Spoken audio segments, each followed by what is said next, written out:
Hi, I'm Tammy Walker, and let me show you how to make a simple little balsa wood house.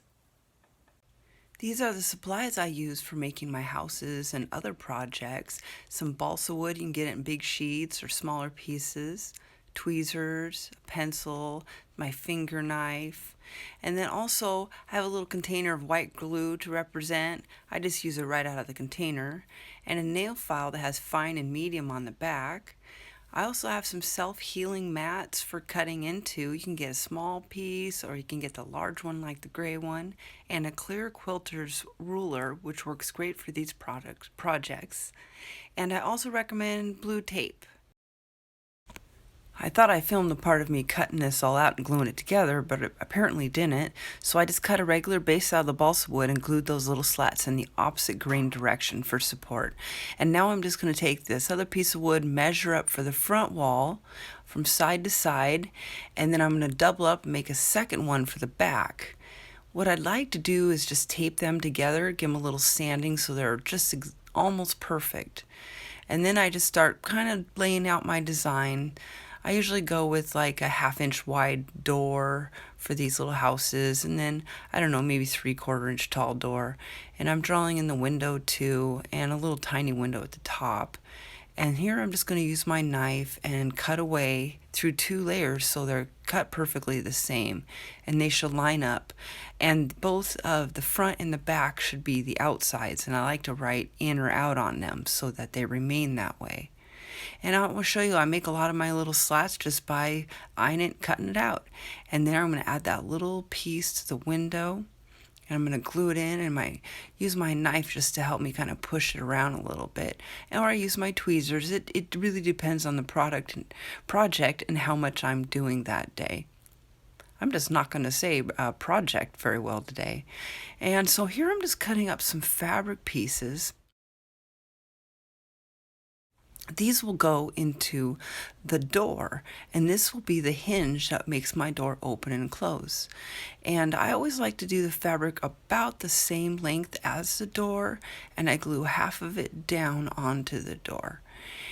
And that way it opens completely straight, so that because everything is secured. So what I'll do is I'll glue that down and I'll let it dry, and I'll attach it to the inside of the building after it's all set up, because I don't want the door to stick while it's drying and it be difficult to paint or open.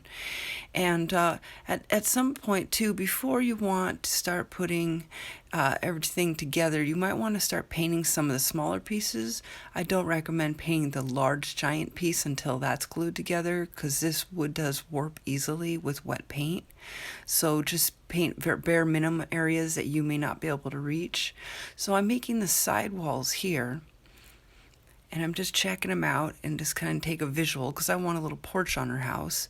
So here's one piece I've cut down, and I'm going to duplicate the same way by using 2 clear rulers, smashing them together and then pushing one up and getting the same cut as before.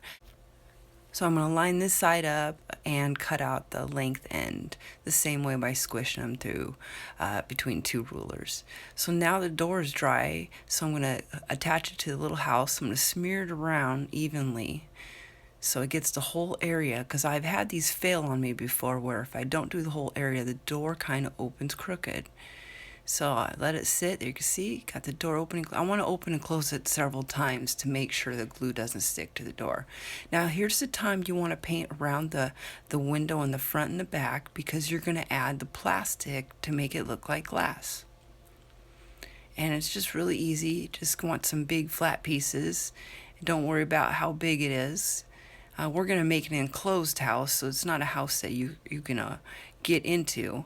I use pencils from one end to the other to open and close the doors. And I just lay the little sheet down there.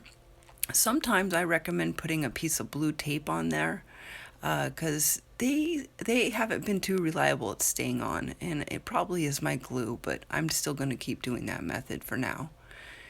I'm getting some more. Oh, I'm cutting my windows out now for this piece, and I always go against the grain first, and then I do with the grain at the end. Yeah, they're very delicate, and if you first start doing this, you'll see how difficult it can be. Even I leave little chunks broken out. So I go ahead and get all these windows ready and set up, and I'm starting to glue the front end down here. Or no, this is the back door down. And I put it on its side and push it up against a ruler, and I'm going to get my sides put in. And usually I recommend putting the windows and stuff and the trim in before you put everything together, but I was just making this on the video, and I just did it in this step here.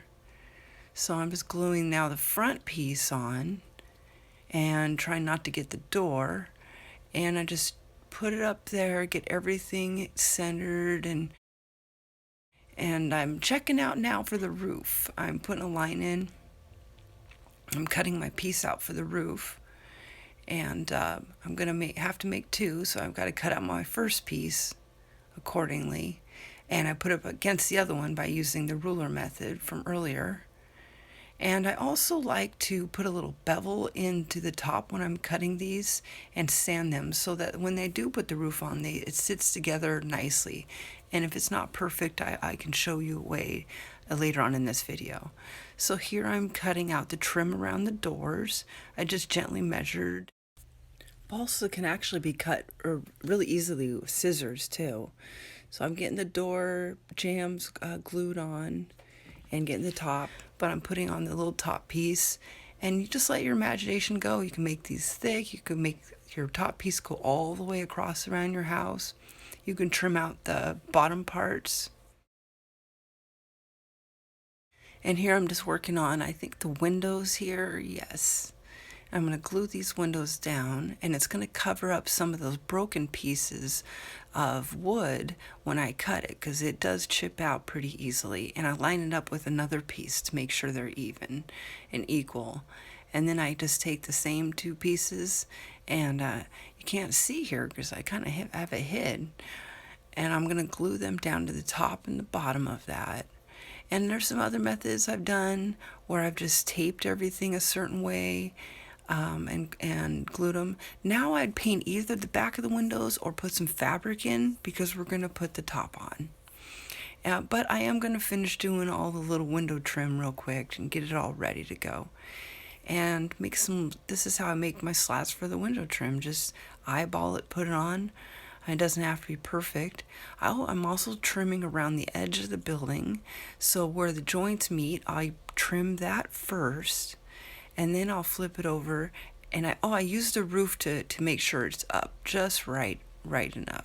Then I use another piece to trim the front to hide the other part, so it looks really nice and finished when you do it that way.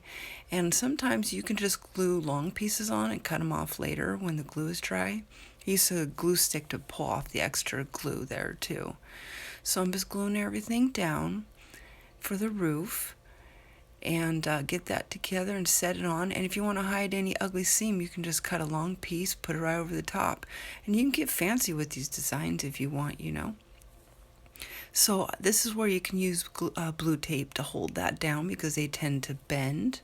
And I'm going to build the trim for underneath the roof around. That looks really nice. And you can add some posts for the port. You can trim around the bottom and around the edges. There's all kinds of different little things you can do. You can use an earring and poke it through the door and the back on the back of the earring, and use that as a door handle to open and close your doors. Well, there's my little completed model. It looks so cute. Well, I hope this tutorial will help you get started on your own little house. There's other things you can use, like cardboard and paper, to make your own house, but I really like this balsa wood. It's been a lot of fun, and it's easy to cut. Thanks so much for watching.